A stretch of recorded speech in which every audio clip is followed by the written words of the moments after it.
canción. Me guía Él. Con cuánto amor. Qué regalo que tenemos como pueblo de Dios, de tener a Dios al frente, que va guiando toda nuestra vida.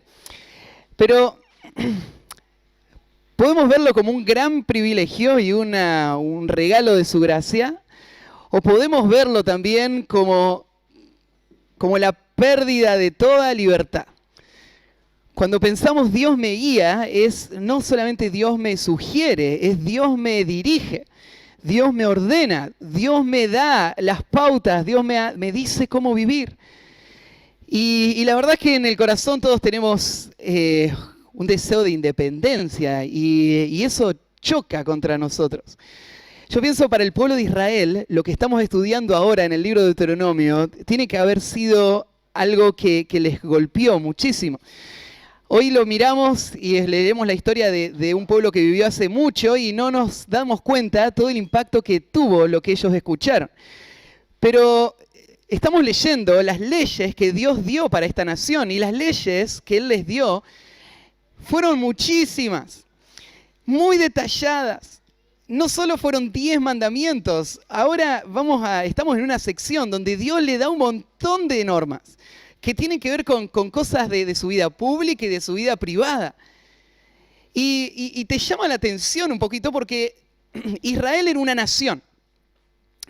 No era una iglesia, no era como este grupo que está acá. Era un pueblo político, podríamos decir, era una nación. Iban a vivir en una zona geográfica, iban a vivir y regirse por las leyes que Dios les estaba dando.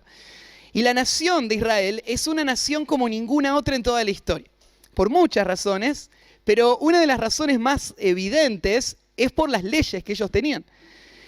Y una de las cosas que hace a la nación de Israel tan distinta a todas las demás, de toda la historia, es la cantidad de leyes y las clases de leyes que tienen. Y para que vos entiendas cómo es que funciona esto y por qué te debería llamar la atención todas las leyes que tiene, quiero compararlo con donde vivimos nosotros. Nosotros vivimos en un país que tiene su constitución y tiene sus leyes y sus normas. Y no solo en nuestro país, pero en el mundo entero, las sociedades están divididas en dos grupos de personas que piensan distinto en cuanto al rol del gobierno y a la cantidad de leyes que deberían haber en un gobierno. Por un lado, tenés un grupo de personas que son los liberales, que piensan que el gobierno debería limitarse solamente a proteger a los ciudadanos, pero la verdad es que fuera de eso, el gobierno debería dar libertad para que los ciudadanos dirijan y decidan cómo vivir. Y vos te das cuenta de por qué piensan así y te das cuenta de que cuando el gobierno va más allá, empieza a chocar contra la vida personal de los ciudadanos. Pensá, por ejemplo, ahora en nuestro país se están tomando decisiones y se están escribiendo leyes en cuanto a la educación de los niños. Y estas leyes lo que están haciendo es imponiendo a las familias la clase de educación que los niños deben tener. En todos los ámbitos, no solamente en ámbitos generales como las matemáticas y las lenguas, sino en ámbitos morales, como en cuanto a el género. Y se están poniendo leyes en cuanto a lo que un papá puede hacer y no puede hacer, lo que puede decir y no puede decir, en cuanto a qué cosas van a ser consideradas abuso y qué cosas no. Y en todo eso lo que los papás estamos sintiendo es que están poniendo en riesgo lo que llamamos la patria potestad. ¿Y qué significa? Que los padres son los responsables, que el Estado no tiene ningún derecho de entrar en la vida y tomar el control de la familia. El Estado no debe hacer eso. Entonces, cuando un Estado empieza a escribir leyes y leyes y leyes que regulan la familia y regulan la sociedad y la regulan con todas estas normas, lo que pone en riesgo es que cada uno de nosotros viva como nuestra convicción y nuestra conciencia nos guía a vivir. Y es un problema. Entonces, los liberales lo que dicen es, no, el Estado no tiene que intervenir, no tiene que dar ninguna ley. Solamente mantener las leyes mínimas que mantienen el orden y la justicia de la sociedad, pero nada más que eso. Tiene que dejar la libertad para que los individuos decidan qué hacer. Si uno decide bien, le va a ir bien, y si decide mal, le va a ir mal. El Estado no tiene el derecho de dar las leyes económicas, por ejemplo, o de decirme cómo tengo que gastar mi plata. El Estado no me puede decir si puedo invertir o no invertir, si puedo poner o no, si puedo sacar la plata del banco o no. El Estado no debería regular nada de eso. Porque si el Estado lo hace, pone en riesgo la libertad que los ciudadanos tienen de tomar sus propias decisiones. Entonces, por un lado está en ese grupo, no haya muchas leyes. Por el otro lado está el otro grupo que dice, no, el Estado tiene que controlar todo. El Estado tiene que administrar todo. El Estado tiene que tener el derecho de expropiación de propiedades cuando lo necesita. El Estado tiene el derecho de decir qué religión se puede practicar y qué religión no se puede practicar. Tiene el derecho de decir cómo los padres tienen que criar a sus hijos, qué contenido le tienen que dar, y tienen el derecho de sacárselo si no lo hacen. El Estado tiene ese derecho. Y vos te das cuenta, ¿no es cierto?, que en esa línea están, por ejemplo, todos los grupos que tienden hacia el socialismo. El socialismo es una forma de control del Estado que hace absoluto el poder del Estado de decidir sobre todos, en la forma económica, en la forma social, en la forma religiosa. Por eso en los estados socialistas se ha perseguido al cristianismo, porque no se permite, es una religión prohibida. Entonces, ¿dónde nos paramos nosotros? ¿Qué pensamos nosotros? ¿El Estado debería controlar o no debería controlar? Y vos te encontrás con algo. En el pueblo de Israel, vos tenés a un Dios que va a tomar el control absoluto de toda la vida de este pueblo. Dios no solamente va a decir qué es lo que tienen que hacer en los sacrificios. Dios se va a meter en todos los detalles. Dios le va a decir cómo instruir a sus hijos, qué le tienen que enseñar, cómo disciplinarlos, cómo todo. Le va a enseñar cómo gastar su dinero, cómo no gastarlo. Le va a enseñar cómo tratar a sus prójimos y cómo no tratarlo. Todo Dios lo va a dirigir. De la forma pública, privada, personal, familiar, no hay ningún aspecto de la vida de este pueblo que Dios no lo dirige como rey absoluto sobre toda esta nación. Pero hay una diferencia. Esta era una teocracia. Este es Dios gobernando un pueblo. Y en una teocracia vos tenés a Dios como soberano y su justicia es incuestionable. Su bondad es cierta y segura, sus leyes son justas. Así que no hay nada más sabio, no hay nada más provechoso para el hombre que sujetarse completamente a un gobierno que le dirige en todos los aspectos de su vida. Esto es lo que la nación de Israel tenía que hacer. Tenía que sujetarse a Dios de esa manera. Pero es muy distinto el gobierno humano. En el gobierno humano, siendo de que el hombre es pecador, el poder del hombre en el gobierno va a traer gran dolor y consecuencias negativas sobre la sociedad a la medida que traen más poder. Así que para la iglesia, el mejor escenario posible que pueda imaginar de cómo debería ser el gobierno ideal en el cual estar, sería este. Sería estar en un gobierno que se meta lo menos posible.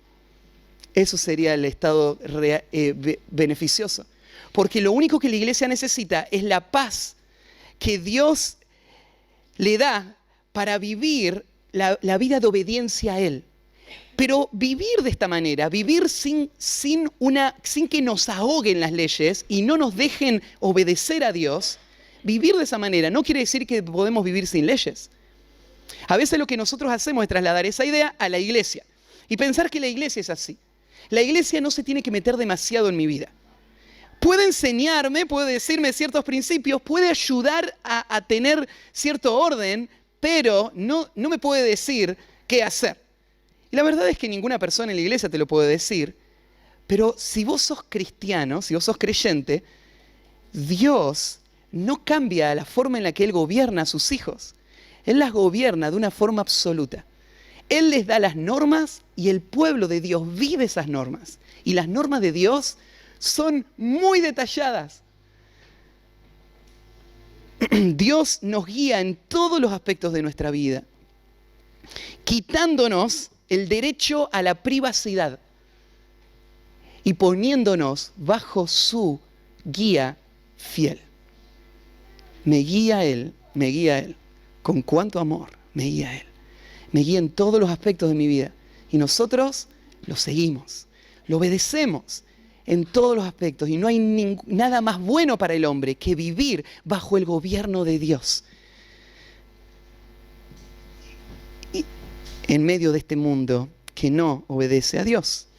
Así que abramos en Deuteronomio, porque hoy arrancamos una sección, Deuteronomio 23, de leyes. Nuevamente. Ya hemos pasado algunas secciones de estas donde hay leyes. Es más, recién terminamos de ver algunas leyes que tienen que ver con algunos principios puntuales. Pero algo interesante de esta próxima sección, arranca en el versículo 15 y termina en capítulo 25, versículo 16. Toda esa sección, en mi Biblia dice leyes humanitarias. En algunos comentarios aparece leyes aleatorias. Porque parece que todas estas leyes no tienen ninguna coherencia. O sea, son todas leyes importantes, pero ¿qué las une a todas estas leyes? ¿Por qué están en este orden?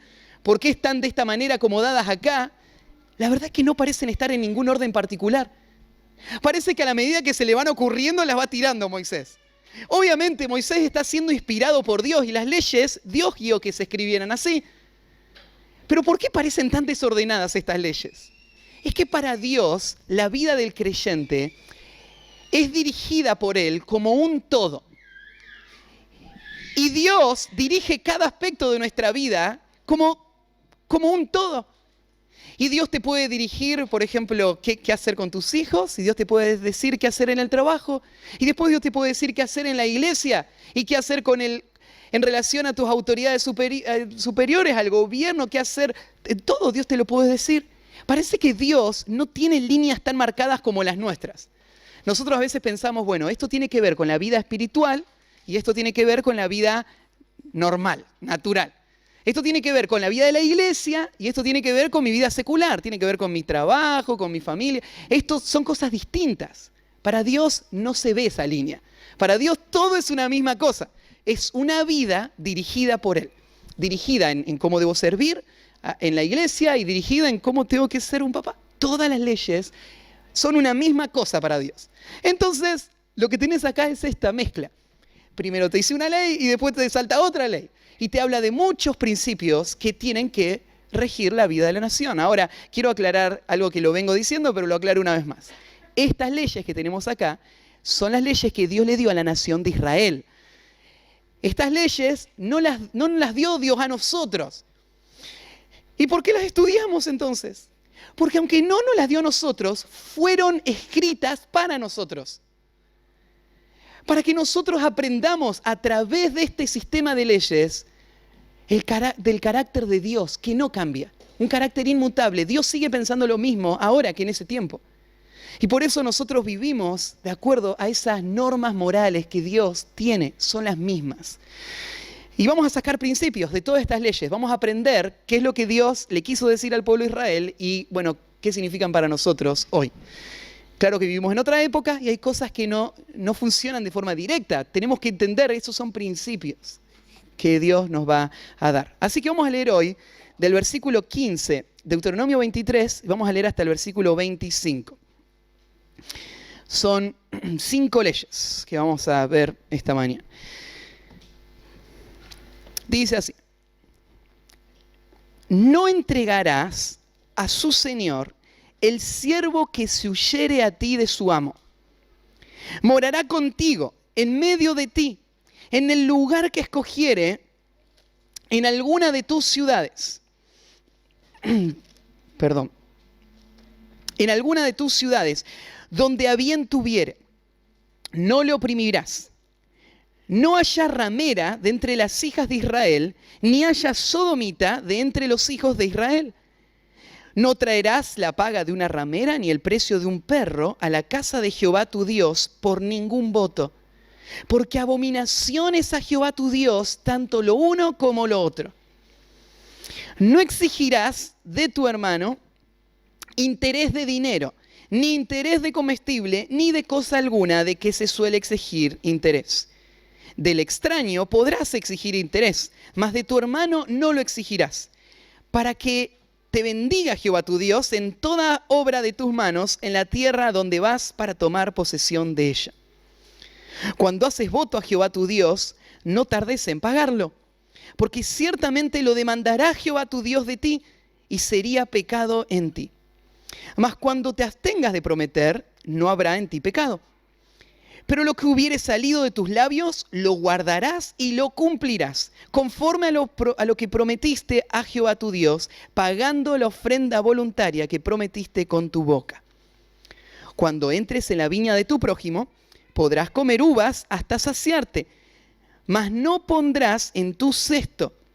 Cuando entres en la mies de tu prójimo, podrás arrancar espigas con tu mano, mas no aplicar hoz a la mies de tu prójimo.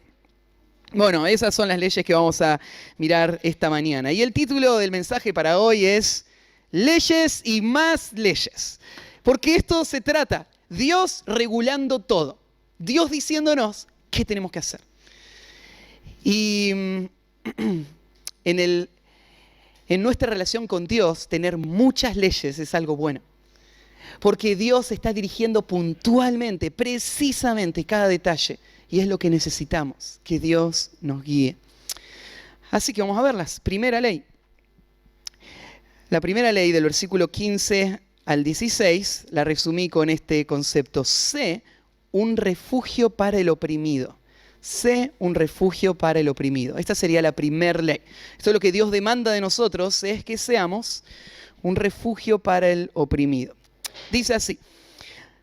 Primera, no entregarás a su señor el siervo que se huyere a ti de su amo. Nosotros vivimos en una cultura muy distinta. Para nosotros la esclavitud es algo que ya no lo vemos a simple vista. Y en esos tiempos era una práctica muy común. ¿Qué era un esclavo? Bueno, era una persona que por alguna situación ahora estaba ligado a otro que le dirigía. Había muchas situaciones que podían llevar a alguien a ser un esclavo. Pensá, por ejemplo, un pueblo iba y conquistaba otro pueblo, y después de tomar la zona, agarraba a algunos y se los llevaba y eran esclavos. Esta gente perdió su libertad solamente por haber sido conquistados por otro más grande. Había algunos que habían administrado mal, se habían endeudado mucho y llegó un momento donde no tenían con qué pagar, imposible hacer nada, y las opciones eran o la muerte o venderse a ellos mismos como esclavos. Así que lo que hacían era ir a alguien y le decían, mira, yo te voy a servir todo el tiempo que vos quieras, todo lo que vos me digas, solamente dame de comer a mí y a mi familia, cuídame y yo te voy a servir. Y entraba esta persona en una relación de esclavitud por esta situación.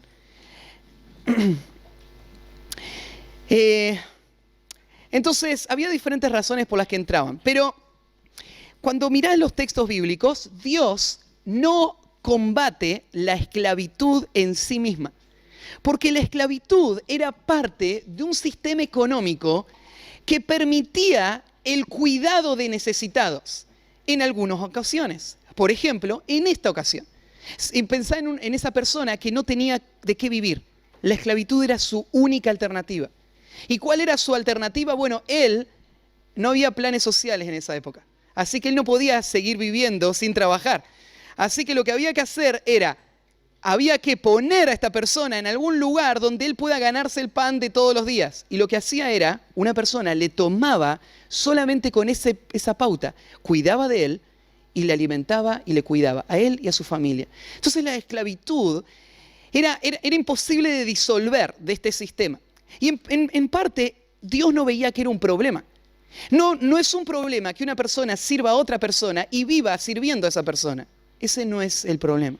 El problema es cuando la persona que está sobre el esclavo oprime y no trata con humanidad a ese esclavo.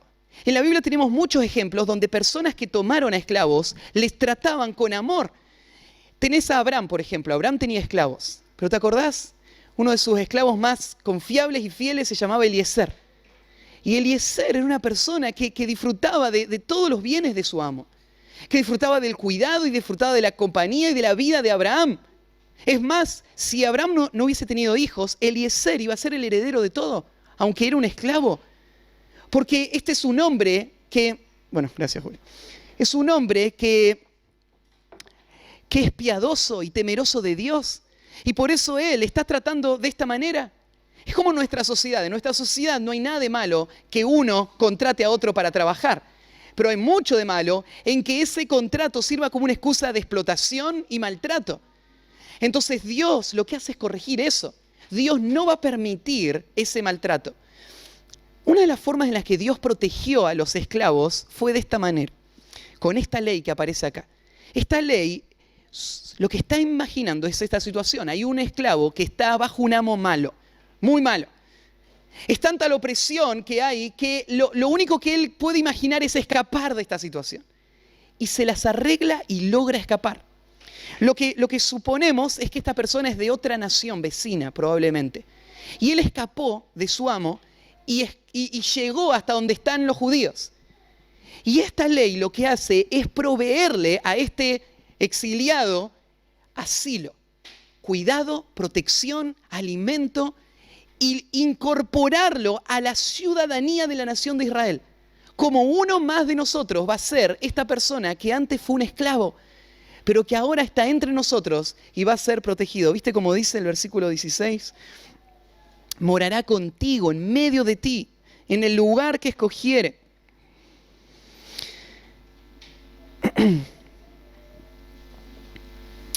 La razón es porque, en esencia, Dios da valor a las personas no por el lugar social en donde están.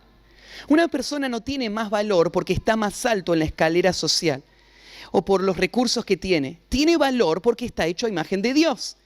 Por eso Dios le va a dar valor a todas las personas. Y Dios lo que hace es poner una ley que es única en todo el mundo antiguo. No hay un solo pueblo de todo el mundo antiguo que tenga una ley como esta. Había leyes en cuanto a los esclavos que escapaban. Pero ¿sabés qué decía en la ley? En esa ley decía que si vos te encontrabas un esclavo que se escapó, lo que tenías que hacer era agarrarlo y llevarlo de vuelta al amo. ¿Por qué? Bueno, porque el esclavo era visto como propiedad, como un objeto, como un elemento. Si vos ves el esclavo como un objeto, entonces la ley lo que hacía era proteger los intereses de la persona que era propietaria de este objeto. Entonces le decían, tenés que ir y devolverlo. Imagínate cómo le iba a ir a este esclavo cuando volviera, después de haberse escapado con este amo, que era malo ya de por sí y ahora se le escapó su esclavo. Iba a ser más miserable la vida. Pero a esas leyes no le importaba que sea más miserable la vida, porque no le importaba el esclavo. Lo que le importaba eran los intereses de los ciudadanos. Y este esclavo es un objeto. Pero para Dios las personas no son objetos. Las personas tienen valor, entonces la única razón por la que la esclavitud sería válida es si la esclavitud provee un medio para sostener a esta persona. Pero si la esclavitud está siendo una forma de explotación de esta persona, entonces el pueblo de Dios tiene la responsabilidad de proveer para esa persona, de recibirle, de darle un lugar donde estar y de cuidarle. Cuando llegara este esclavo, otro de los peligros era que lo que haría el judío sería verlo, es un esclavo y está acá ahora, lo agarro, pero lo mantengo en la esclavitud y me aprovecho de su situación vulnerable. O sea, él no tiene otra opción. La opción es o se queda conmigo o lo mando de vuelta para allá. Entonces, no tiene otra opción, se queda conmigo y yo puedo hacer lo que quiero con él. Y lo puedo oprimir, lo puedo maltratar. Entonces, tenés esta ley que lo corrige. Esta ley es un eco de lo que dice Éxodo 22, 21, donde está la misma ley que aparece acá. Qué horrible sería esto, ¿no? Qué horrible sería verte en esa situación. Una persona que ha sido golpeada, maltratada, oprimida por tanto tiempo y ahora espera encontrar auxilio y refugio y lo que encuentra es más desprecio, más maltrato y más opresión, más abuso. ¿Quién haría algo así? Pero pensémoslo, en ese entorno, o sea, nosotros podemos aprender muchos principios de esta ley. Hay principios que tienen que ver con cómo tenemos que tratar a personas que están en vulnerabilidad, personas que están desprotegidas, personas que están expuestas. A estas personas nosotros tenemos una responsabilidad de Dios, de amor y de cuidado. Pero pensarlo, yo estaba pensando en este principio y en este tema de la esclavitud y lo trasladé al mundo espiritual. Pensarlo en el mundo espiritual. La Biblia habla de que el hombre nace y vive toda su vida esclavo de un tirano, de un amo malvado, que le oprime toda su vida, angustiándole y llevándole a su destrucción. La Biblia llama ese el reino de las tinieblas. Y la Biblia usa este lenguaje de personas que escapan de ese reino. Bueno, usa el lenguaje también del creyente tiene que ir y rescatar a esa persona, pero usa también la expresión de escapar de ese reino. Ahora vamos a leer un texto. O leámoslo. Vayan ahí a 2 de Timoteo, capítulo 2, versículo 24. Mirá 2 de Timoteo 2, 24, cómo usa este concepto.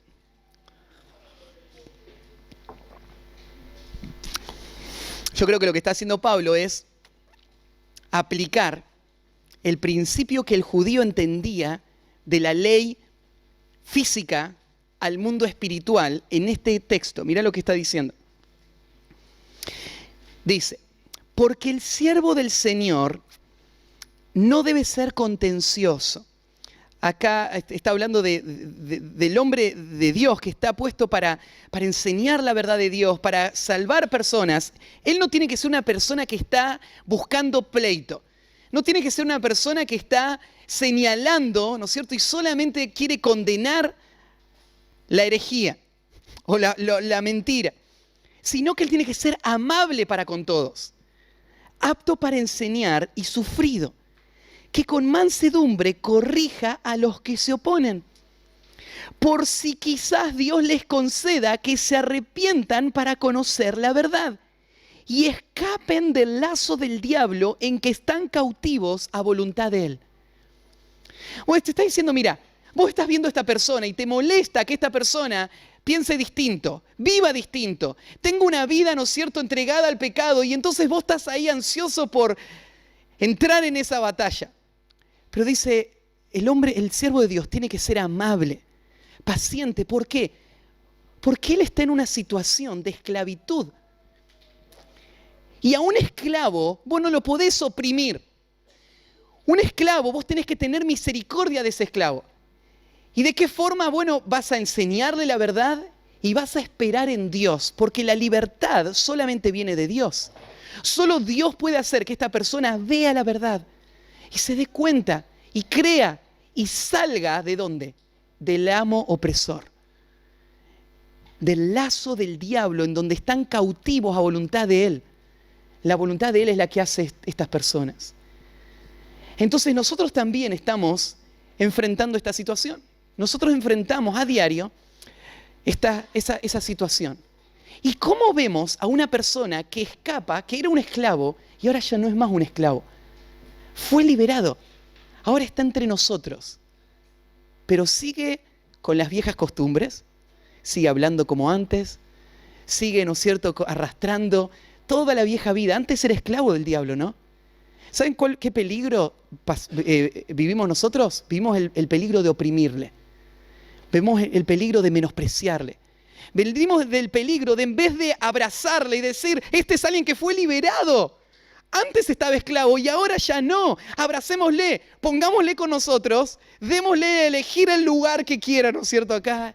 Y que viva la vida de un ciudadano porque ya no es más esclavo. Ahora vino a encontrar refugio en el pueblo de Dios. Pregunta, ¿el pueblo de Dios es un lugar de refugio para personas oprimidas por Satanás y el pecado o no? Debería serlo, ¿no? El hombre de Dios tiene que tener esta cualidad. Ahora, hay otro texto también, fíjense en 2 de Pedro, capítulo 2, versículo 20. donde se usa, bueno, leemos del versículo 20 hasta el 22. Se usa también este mismo cuadro de una persona que escapa, pero lo que está planteando Pedro es una situación insólita.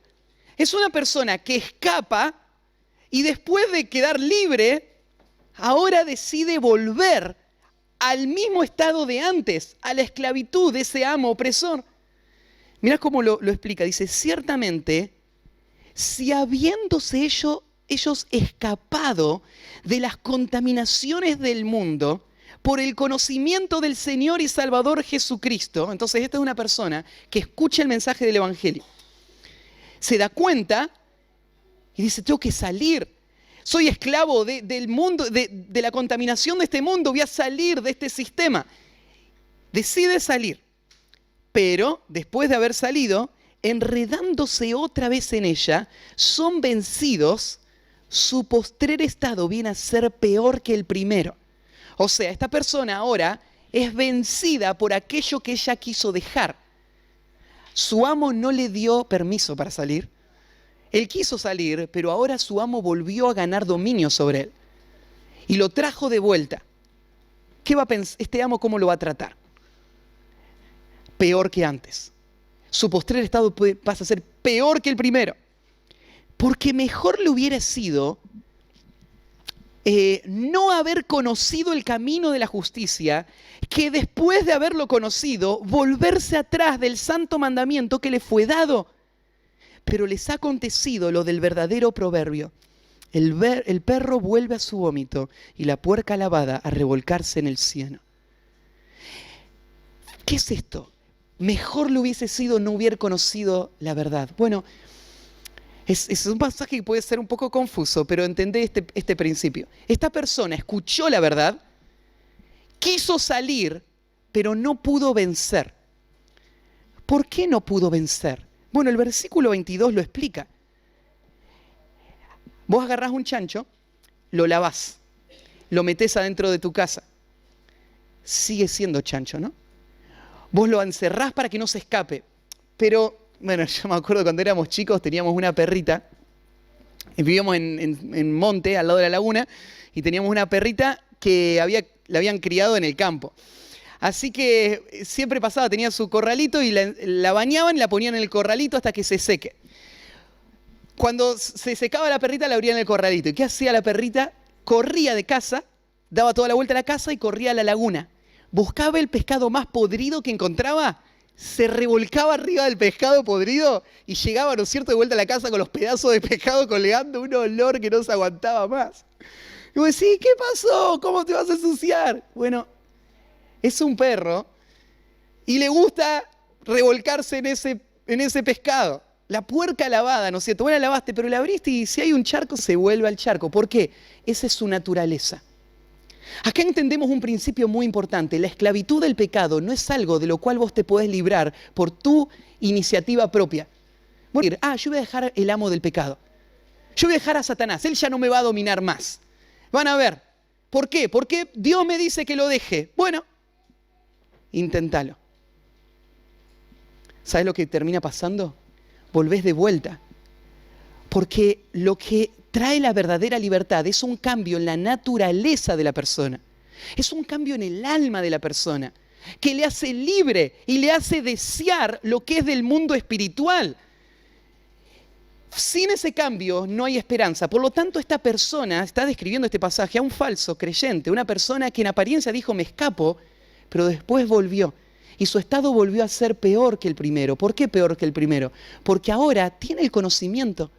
Y aún teniendo el conocimiento, se entrega a esa práctica de pecado. Y ahora, cuando llegue el juicio final, aún eso va a ser peor. Porque de acuerdo a la luz que esta persona recibió, el juicio va a ser mucho más severo. Es mejor no haber llegado, es mejor nunca escuchar el Evangelio que escuchar el Evangelio, querer seguirlo por tus propias fuerzas, entregarte de vuelta a la vida de pecado y vivir esa vida de pecado hasta el final. Es peor en muchos sentidos. Porque la verdadera libertad es algo que solo Dios puede hacer. Por eso en 2 Timoteo dice, si Dios le concede que se arrepientan. Es un milagro la salvación.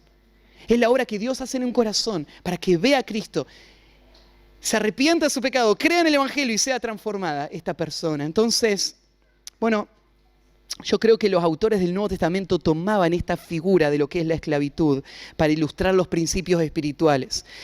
Volvemos a Deuteronomio. Primer mandato, entonces, sé un refugio para el oprimido. Tenés que ser un refugio para los oprimidos. Segunda ley.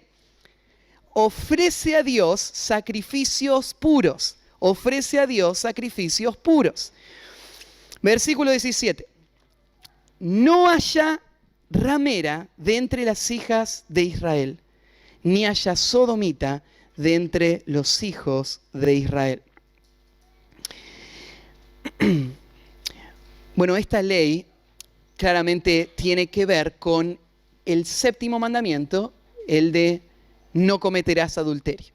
Ya hablamos hace 2 semanas atrás de toda una sección donde Dios explica mucho más ese mandamiento y nos habla todas las formas en las que tenemos que cuidarnos para vivir una vida fiel al pacto del matrimonio. Pero una de las formas en las que se hablaba, ¿no es cierto?, era este aspecto de la inmoralidad.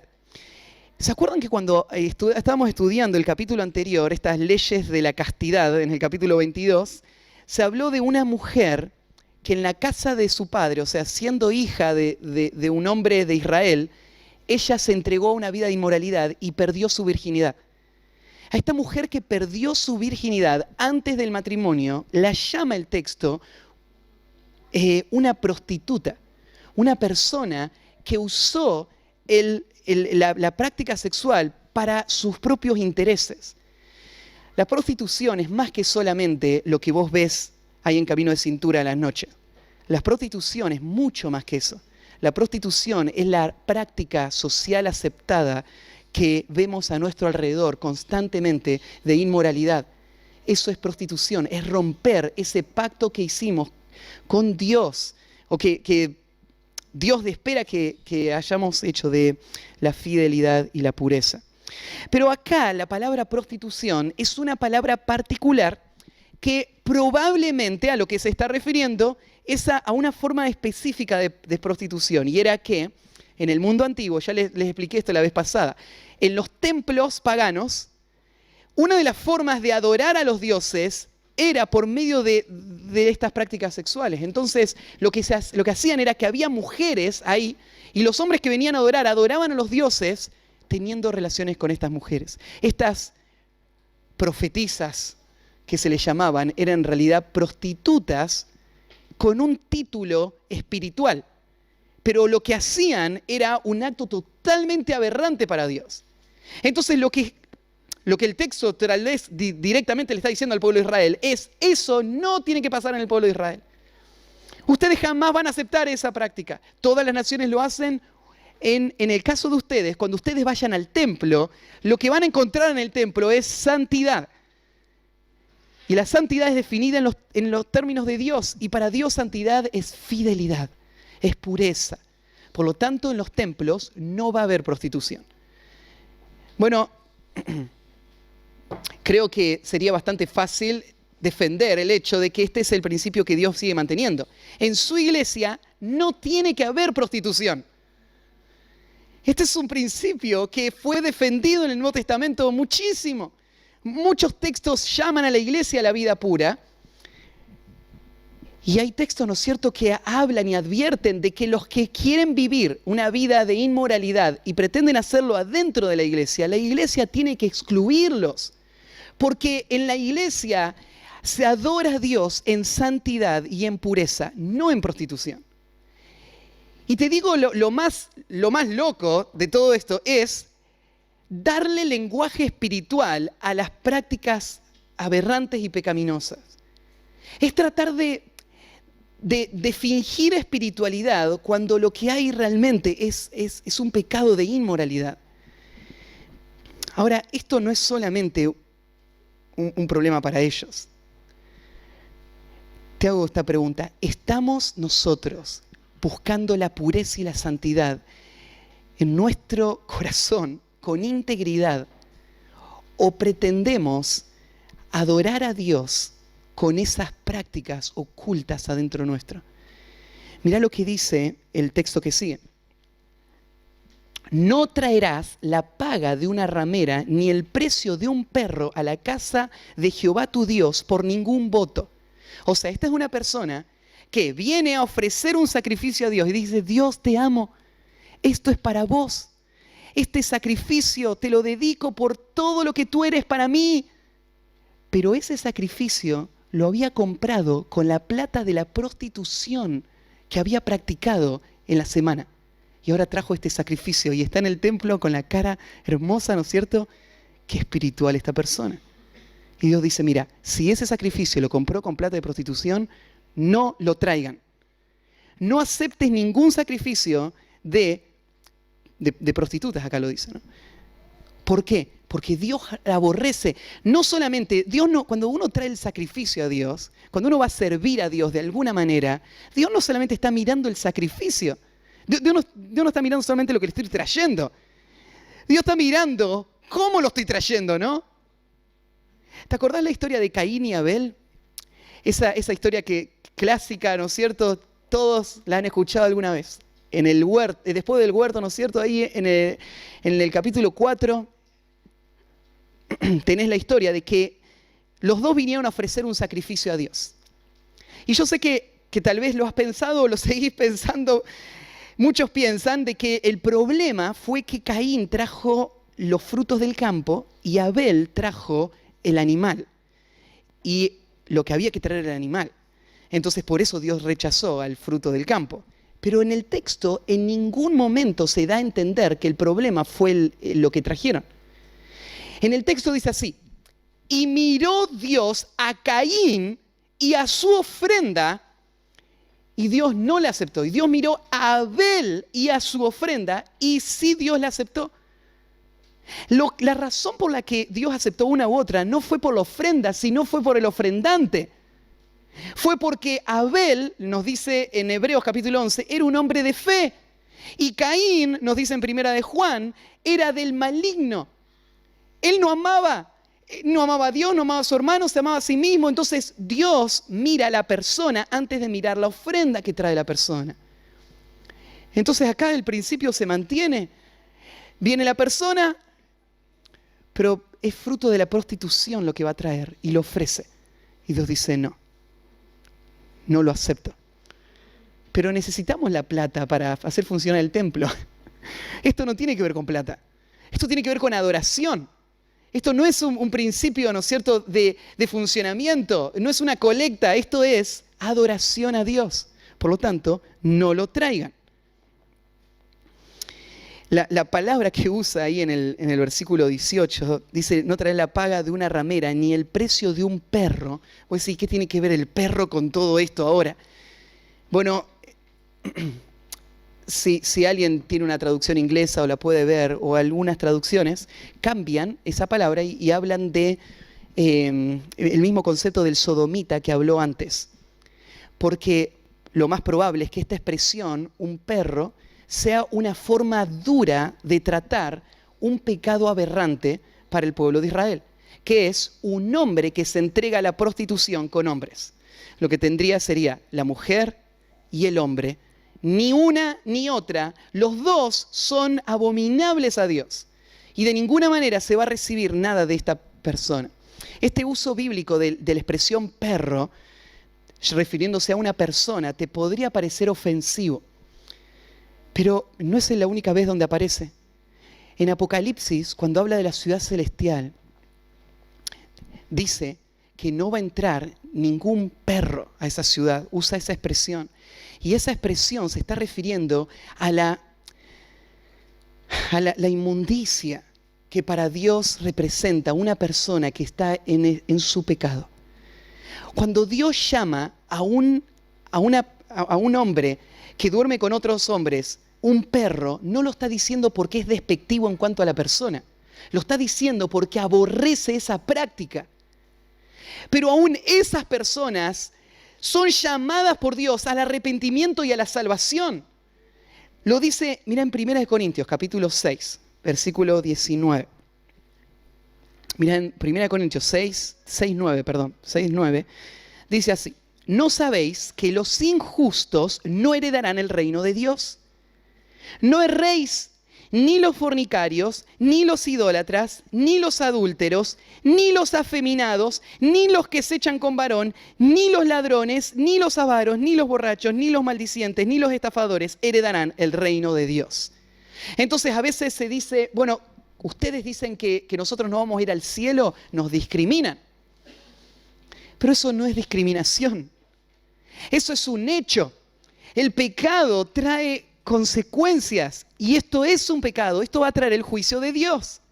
Pero mira cómo sigue el texto. El versículo que sigue dice así: y esto erais algunos de vosotros, mas ya habéis sido lavados, ya habéis sido santificados, ya habéis sido justificados en el nombre del Señor Jesús y por el Espíritu de nuestro Dios. Lee esa lista y mira tu propia vida. Y el texto dice, estos eran algunos de vosotros. Esta es la gracia de Dios, este es el poder de Dios que puede transformar a esta persona y rescatarla para que ahora sí ofrezca sacrificios aceptos a Dios. ¿Viste la expresión? Esto erais. No dice esto, y estos son algunos de ustedes. No le dice a la iglesia, miren, ustedes son homosexuales, pero no se preocupen. No le dice, no, los homosexuales no van a entrar al reino de Dios. Algunos de ustedes eran, pero ahora ya no lo son. Ser homosexual no es una enfermedad, no es una característica que está en el ADN, es una condición moral. Y al serlo, puede ser rescatada la persona de esa condición por medio del arrepentimiento y la obra de limpieza que la palabra de Dios hace en el corazón. No quiere decir que es fácil vencer los pensamientos, recuerdos, sentimientos. Y muchas veces esa lucha va a ser hasta el último día de la vida. Pero esa lucha no es la identidad de esta persona. Esta lucha es su enemigo. Esta persona ya no es eso. Esta persona es libre y el Señor lo ha hecho. Y eso podés agradecer a Dios porque todos nosotros estábamos en esa lista, ¿no? Apocalipsis 22, 25 es donde dice que los perros estarán fuera y los hechiceros, los fornicarios, los homicidas, los idólatras y todo aquel que ama y hace mentir. Todo esto es abominación. Entonces, segundo principio, ofrece a Dios sacrificios puros. Si vos vas a amar a Dios, servirle, honrarle con tus sacrificios, tiene que ser hecho de una forma pura. Tercer principio, cuida los intereses de los más vulnerables. Cuida los intereses de los más vulnerables. Volvemos ahí a Deuteronomio, entonces, el versículo 19. No exijas de tu hermano interés de dinero, ni interés de comestible, ni de cosa alguna de la que se suele exigir interés. Lo que esta ley está haciendo es proteger al pobre y débil de la actitud predadora de los sistemas económicos. Nosotros vivimos en un sistema económico que no tiene estas regulaciones. Y la forma, ¿no es cierto?, en la que personas o empresas aprovechan las debilidades y vulnerabilidad de otros para tener sus ganancias, es algo que es producto de este sistema, ¿no es cierto?, corrompido. Pero Dios creó otro sistema. Dios creó un sistema económico que está basado en el trabajo, el esfuerzo, está basado en la propiedad privada, porque cada persona tiene sus bienes y sus propiedades, no está basado en el comunismo, pero está basado en el amor, que va a hacer que Dios regule también lo que se puede y no se puede hacer con personas vulnerables. En este caso, la idea, esta persona necesita un préstamo de dinero. ¿Por qué necesita un préstamo de dinero? Bueno, en el contexto social de ese momento, estos préstamos se pedían o se buscaban por una condición de vulnerabilidad total. Hoy nuestro sistema económico funciona muy distinto al de esa época. Hoy en día la persona pide préstamos para hacer inversiones. En aquel tiempo no se pedían préstamos para hacer inversiones. Vos buscabas ayuda cuando no tenías nada. Entonces, había buitres por ahí dando vuelta que te iban a dar ayuda. Y se iban a aprovechar de que vos no tenías nada y sabían que sí o sí desesperadamente necesitabas lo que ellos te podían dar, así que te iban a dar, pero te lo iban a dar con una suma de intereses desorbitante. Entonces, lo que Dios está haciendo acá es protegiendo a ese judío pobre y vulnerable. Y le está diciendo al pueblo de Israel, la mano generosa no puede ir acompañada del puño demandante, ¿no es cierto?, y opresor. Son dos cosas incompatibles. ¿Cómo le puedes dar por un lado y mostrar, mira, yo te quiero ayudar, yo estoy de tu lado, soy tu compañero? Y por el otro lado, ¿no es cierto?, clavarle el puñal por la espalda y desangrarlo, ¿no es cierto?, hasta sacarle la última gota. Eso es algo horrible, eso no tiene nada que ver con las prácticas cristianas. Así que Dios condena esto. Dios lo condena en los dos casos. Dios condena a la persona que da ese préstamo en interés y a la persona que pide el préstamo en interés. A los dos los condena la Biblia. Ahora vamos a ver los textos. Pero la intención es la protección. Mira, los intereses o prestar dinero o pedir prestado dinero no es algo malo en sí. La Biblia no lo condena al hecho de pedir prestado, pero sí habla de que el no pedir prestado es una condición ideal, es la condición que muestra el favor de Dios, es la forma que debe regir nuestra vida. El creyente tiene que vivir sin deudas, tiene que vivir sin deberle nada a nadie. Pero, más que eso, la Biblia no condena tampoco el poner intereses. Ahora lo vamos a ver más adelante. Solamente condena este texto ponerle intereses a tu hermano, o sea, a un judío. Sí lo podían hacer con extranjeros. Hay un texto interesante, miren el Salmo 15, versículo 5. En el Salmo 15, 5, está hablando y describiendo a la persona que tiene comunión íntima con Dios. ¿Quién es la persona que podemos decir, esta persona está en el templo santo de Dios, está en la intimidad con Dios? Y se da una lista de características. Cada una de estas características están relacionadas con leyes del libro de Deuteronomio. Y acá en toda esa lista aparece esta. Mira el versículo 5. ¿Quién va a estar en ese monte santo? Quien su dinero no dio a usura. Va a estar en el monte santo la persona que no le dio su plata a alguien que es un predador económico y que está aprovechándose, porque Dios aborrece esa práctica. Entonces, mira, la razón por la que existen personas que prestan a otros necesitados es porque hay necesitados que le están pidiendo plata a estas personas. Si no habría necesitados que le piden plata a estas personas, no estarían esas personas. Entonces, el ciclo se retroalimenta y por eso acá señala como una virtud o como una marca del verdadero creyente a una persona que no fomenta la usura. La usura es un pecado que Dios aborrece. Así que hay una lista de proverbios también que nos explican un poquito más de este sentir, de por qué Dios dio esta regla. En el proverbio, se los voy a leer así rapidito, Proverbios 22, 16, dice así: el que oprime al pobre para aumentar sus ganancias o que da al rico, ciertamente se empobrecerá. Acá hay un proverbio que es un principio de sabiduría y es este: vos pensás que oprimiendo al pobre para sacar interés vas a tener más, pero Dios dice vas a tener menos. La forma en la que Dios obra en la vida de esta persona no es asunto nuestro, pero la Biblia dice, esta persona no va a ser una persona rica. Tal vez tenga dinero, pero no va a ser una persona rica. Porque Dios abomina esta práctica, sacar ventaja de una persona vulnerable. Pero no solamente Dios abomina o se va a empobrecer el que da para aumentar sus ganancias, el que le da al pobre para aumentar sus ganancias, sino que también se va a empobrecer el que da al rico. O sea, torna del otro lado. Si vos tenés como práctica esto, ¿no es cierto?, permitir que te exploten de esta manera, entonces vos vas a empobrecer. Tu vida económica nunca va a salir de ese ciclo. Y sí, obvio, ¿cómo vas a salir? Si ahora este préstamo que tomaste te puso una carga imposible de llevar, solamente va a haber un espiral descendente y va a ir cada vez más abajo. Entonces, esta es una práctica que Dios abomina.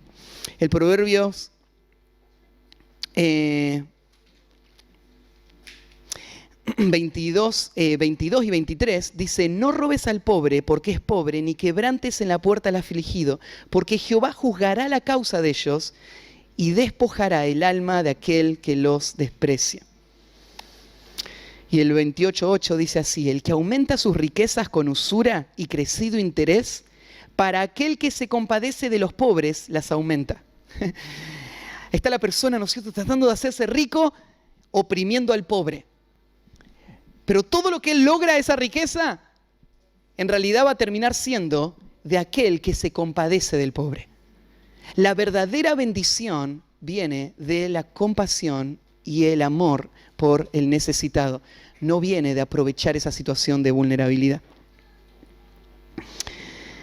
Bueno, Gálatas 6, 9 y 10 es un versículo que conocemos bien y nos aplica el principio a nosotros. Dice así: no nos cansemos pues de hacer el bien. No nos cansemos de hacer el bien, porque a su tiempo segaremos si no desmayamos. Así que, según tengamos oportunidad, hagamos bien a todos y mayormente a los de la familia de la fe. Y eso es el punto, ¿no es cierto?, el del versículo 20, de Deuteronomio 23, 20. Dice: del extraño podrás exigir interés, mas de tu hermano no lo exigirás, para que te bendiga Jehová tu Dios en toda obra de tus manos en la tierra donde vas para tomar posesión de ella. Dios te va a bendecir si vos cuidás de tu hermano. Acá hace una distinción la ley. Hay una distinción entre los que están afuera y los que están adentro. ¿Por qué hace esa distinción? Bueno, porque prestar con interés no es en sí mismo una práctica pecaminosa. Pero en una forma de protección especial de Dios para Israel, nadie presta con interés acá. Y esto viene acompañado de la promesa: Dios va a bendecir. A veces pensamos que tenemos más si logramos buscar la forma de sacar ventaja de situaciones. Pero en realidad tenemos más cuando Dios nos bendice. Y nos bendice cuando nosotros amamos y servimos a personas débiles y en necesidad. Bueno, cuarto. Cuida los intereses de los más vulnerables, fue el tercero. Cumple tus votos a Dios. Cumple tus votos a Dios. Versículo 21.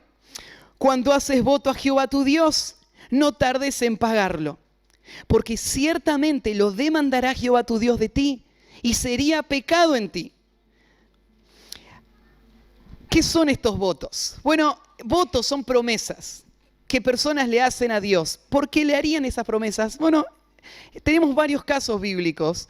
El primero que aparece en Génesis 28, aparece la historia de Jacob, que se escapa de su casa porque su hermano Esaú lo quiere matar. Él lo acaba de estafar al hermano, lo quiere matar, así que escapa. En el camino, solo, en el medio del campo, para a dormir a la noche y tiene una revelación. Dios le muestra en un sueño o en una visión una escalera y él ve ángeles que bajan y suben y Dios está mostrando su promesa de cuidado para Jacob de esta manera y le dice: vos vas a ir, vas a estar, yo te voy a bendecir y vas a volver de vuelta a esta tierra lleno de mis bendiciones.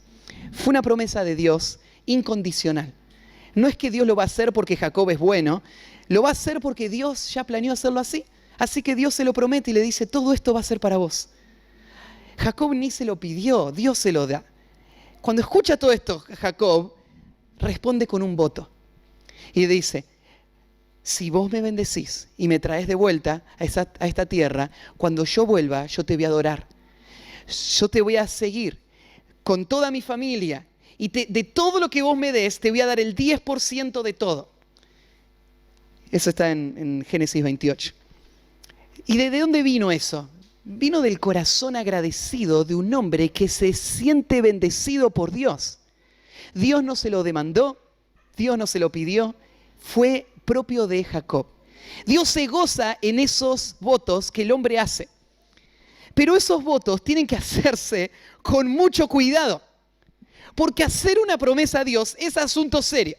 Hoy en día se toma en poco, ¿no? Hacer la promesa a Dios y ya sabemos, está la persona presa, ¿no es cierto? Y le dice, Señor, si salgo. Y ahí empiezan todas las promesas que le va a hacer, ¿no? Y sale y ya se olvidó de todo lo que había planeado y lo que había dicho. Señor, si me curo de esta enfermedad.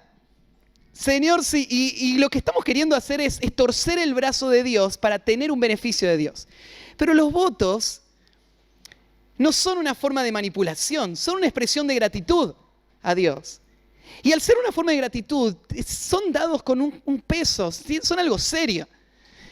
Dios toma muy en serio nuestros votos, pensalo así. Estamos en el libro de Deuteronomio.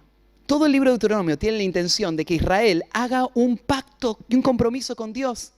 Si nosotros tomamos en poco lo que le decimos a Dios, entonces, ¿qué compromiso vamos a tomar con Dios? ¿Cuánto va a durar la promesa de Israel para...? Entonces, no. Moisés dice, lo que le prometemos a Dios, tenemos que hacerlo. Vos sos libre. Si no lo querés prometer, no lo tenés que prometer, va a decir en el versículo siguiente. Pero si lo prometés, entonces Dios se lo acuerda. Se lo acuerda de por vida, porque Dios no tiene mala memoria. Vos se lo dijiste hace 20 años, Dios lo tiene presente en este momento. Dios se acuerda todas las cosas. Entonces lo que le dijimos, lo cumplimos. Dios ciertamente lo demandará. Como tenemos buenos ejemplos de lo que es un voto, tenemos también advertencias de lo que es un voto. Hay una historia ahí en Jueces, capítulo 11, versículo 30, no la vamos a leer, solo anótenla, pero es la historia de un hombre que se llamaba Jefté. Jefté, en un momento de alegría a Dios le había dado una gran victoria contra sus enemigos y le hace una promesa a Dios. Y le dice, Dios, cuando vuelva a mi casa, la primera persona que me salga a recibir, la voy a dedicar a ti. La voy a ofrecer a ti. Vuelve. Y claro, eso lo dijo en el momento de todos estaban saltando y festejando y se acabó el festejo y ahora empezó a pensar, me imagino. Yo le dije esto a Dios y ahora ¿quién me va a salir al encuentro? Así que no sé cómo habrán sido esos últimos pasos llegando, pero cuando venía llegando y mira a lo lejos, ¿quién le sale? Su hija. Y viene corriendo su hija a recibirle feliz por la victoria. Y él empieza a llorar. Y dice, hija, ¿cómo me turbaste? Pero papá, no te entiendo. Es que yo le prometí a Dios que te iba a consagrar a Él. En ese tiempo, las hijas eran dirigidas por los padres. ¿Y se acuerdan que si un papá decía que su hija no se casaba? No se casaba. Y dedicarla a Dios significa que esa hija ya no se va a casar, que esta hija va a estar en el templo, en el servicio a los intereses y a los propósitos de Dios. Y ella no lo había elegido, pero el padre lo había elegido por ella. Entonces ella lo acepta y lo abraza, y ella va y llora su virginidad unos días y después viene para que el padre cumpla con su promesa. Pero es algo duro cuando uno hace una promesa sin pensarlo. Porque puede ser que no lo pensaste, pero Dios lo escuchó. Si lo hiciste y es para siempre. Entonces vos decís, mira, cuando yo me casé, la verdad que no lo estaba pensando muy bien. No me dieron consejería matrimonial. Duró muy poco nuestro noviazgo. Yo no sé qué puedo decir, todo lo que vaya a decir, pero vos lo dijiste, ¿no? ¿Qué dijiste? ¿Hasta que la muerte nos separe? Bueno, ¿ya está? Vos decís, no, pero yo me puedo ir al registro civil y ya está, lo arreglan. Pero espera, los votos que hacemos, o sea, lo que decimos es algo serio. Delante de Dios, esto es un pacto. En este caso, ¿no es cierto? Los votos son algo serio. Las promesas que hago son algo serio. Yo lo que le digo a Dios, Dios lo escucha. Entonces, Eclesiastés 5 dice, cuando a Dios haces promesa, no tardes en cumplirla, porque Él no se complace en los insensatos. Cumple lo que prometes. Mejor es que no prometas y no que prometas y no cumplas. Salomón te está diciendo, mira, vos no estás obligado a prometer, pero lo que prometés, lo cumplís. No se le puede hablar a Dios y no darle peso a las palabras. Dios las escucha, Dios las recuerda, las tenemos que cumplir. Pase lo que pase. El salmista, mira, en el Salmo 15, ¿te acordás la lista de características del hombre justo? Una era que él no dio dinero a usura. Pero mirá el versículo 4 dice, el Salmo 15, versículo 4, el anterior, dice así: aquel a cuyos ojos el vil es menospreciado, pero honra a los que temen a Jehová. El que aún jurando en daño suyo, no por eso cambia. ¿Sabés quién está en la presencia de Dios? Está en la presencia de Dios una persona que aún si cumplir la palabra es un daño para sí mismo, aún así no va a cambiar. El voto para él es tan sagrado que él lo va a cumplir pase lo que pase. Aún jurando en daño suyo, no por eso cambia. Esto es una marca de la verdadera vida espiritual. Esto es lo que Dios demanda de su pueblo. Si hacen voto a Jehová, cúmplanlo. Ahora, cuando uno escucha esto y uno se da cuenta de lo serio que es, uno dice, bueno, entonces ya nunca más promesas. Porque ahora ya sé, si no prometo, Dios no me va a pedir cuenta. Dios va a decir, bueno, no prometiste. Pero si prometo, ya no hay marcha atrás. Pero esta ley no fue dada para que vos no prometas. Porque hay veces donde uno tiene que ligar su vida con una promesa para que su corazón no le frene de hacer lo que él debe hacer.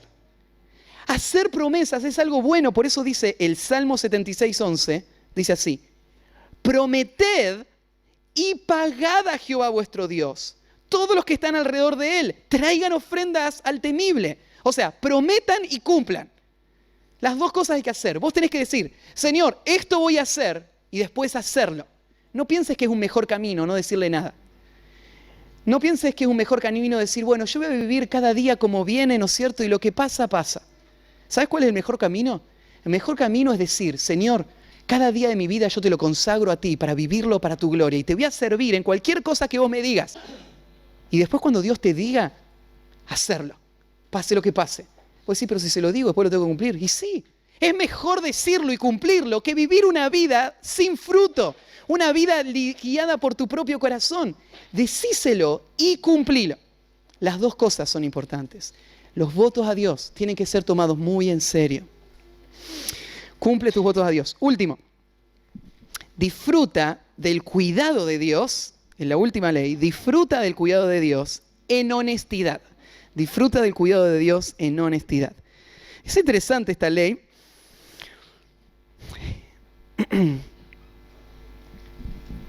Porque esta ley me da el justificativo de lo que yo me acuerdo de algunas ocasiones que nunca supe si estaba bien o no hacerlo. Mirá, vos venías andando por la ruta y ves en el campo todo el sembrado de choclo. Y te das cuenta que están listos para ser cosechados.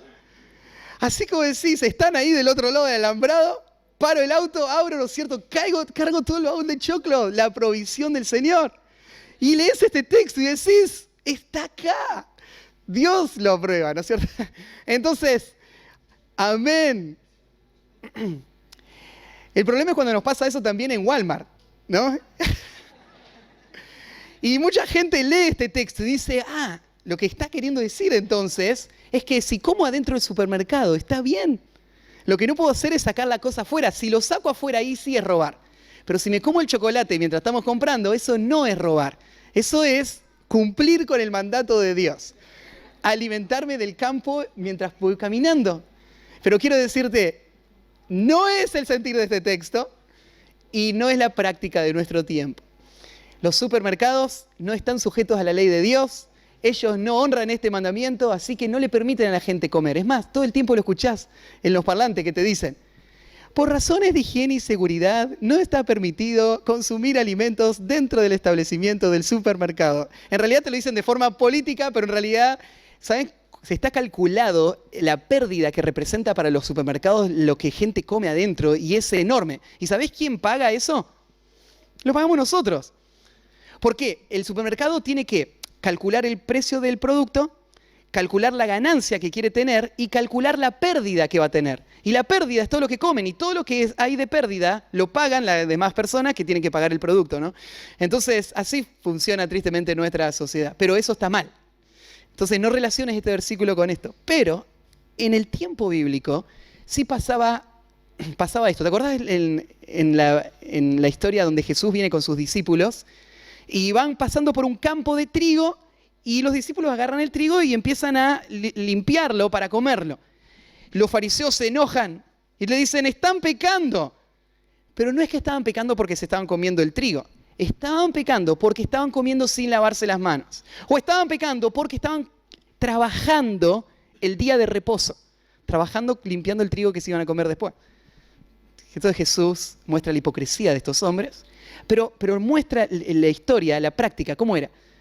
Dios proveía para personas con hambre inmediata o con hambre crónica, o sea, porque son pobres, o no solo para los pobres, cualquier persona que iba caminando por el campo podía beneficiarse de ese campo. ¿Por qué? Porque al fin y al cabo este campo es de Dios.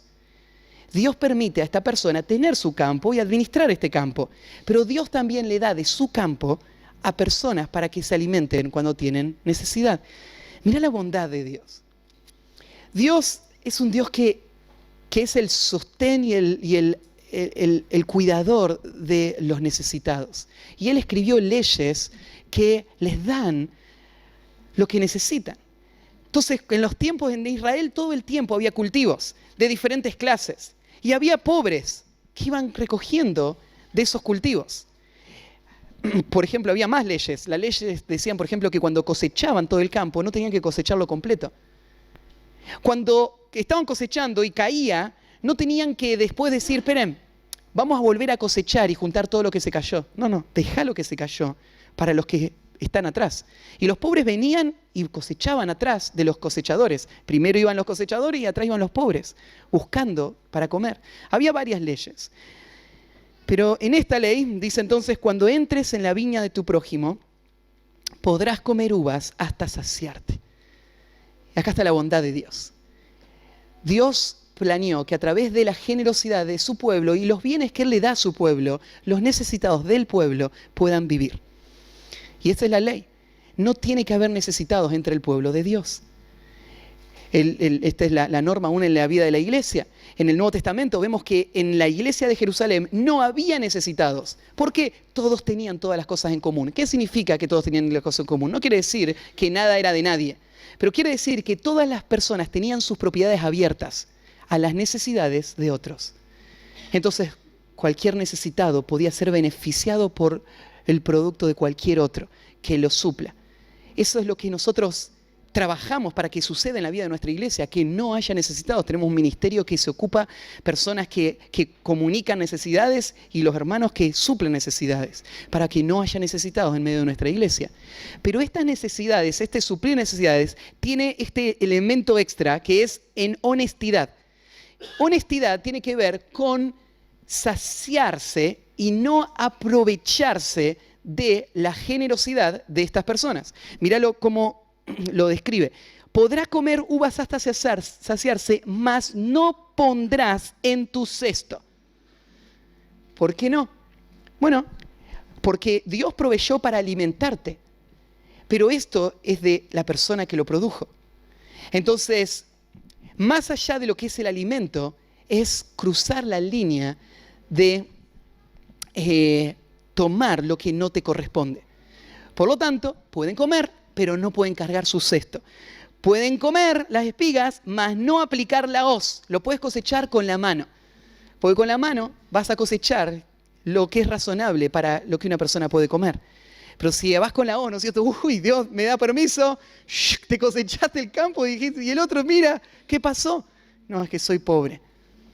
Bueno, pero que seas pobre no te da el derecho de sacarme todo mi campo. Yo trabajé en este campo, ¿no? Dios me lo dio para administrar y tengo que usarlo sabiamente para cuidar a mi familia y para cuidar los intereses, entonces no te puedes llevar todo el campo. Entonces, Dios es sabio y regula esto, la generosidad y la honestidad en la forma en la que se usa la generosidad del pueblo de Dios. Bueno, ahí termina toda esta lista de leyes. Claro que va a haber más. Hay muchas más que vamos a seguir la semana que viene viéndolas y se dieron cuenta, son leyes aleatorias. Son así porque Dios te dice, mira, yo me voy a meter en todos los rincones. Quiero dirigir cada área de tu vida. Quiero que pienses como yo pienso y vivas siendo dirigido por mi ley y mi verdad. Y eso va a traer bendición, gozo, ¿no es cierto? Y los propósitos de Dios se van a cumplir en su pueblo. ¿Oramos? ¿Terminamos? Padre, gracias por tus bendiciones. Gracias, Señor, porque tú nos has dado en tu palabra todo lo que necesitamos. Y es un tesoro, porque cuando la abrimos es como un espejo que muestra nuestro corazón, nos confronta y nos guía, Señor. Es una lámpara que ilumina el camino por el que seguimos. Pero, Señor, reconocemos también que nuestro corazón, sin el poder y la obra de Dios, tuya en nuestras vidas, sería esclavo de nuestros propios deseos. No podemos vivir nada de todo esto si no fuese porque tú nos salvaste por tu gracia. No podríamos vivirlo si no lo produjeras tú en nuestro corazón por tu espíritu y pondrías, Señor, en nuestro corazón ese amor. Te pido, Señor, que así como empezaste la obra, nosotros la completes y que sigas guiándonos para que cada día más nuestra vida refleje esta sabiduría, esta ley, estas normas que tú diste para tu pueblo. Te encomiendo todo esto a ti en nombre de Jesús. Amén.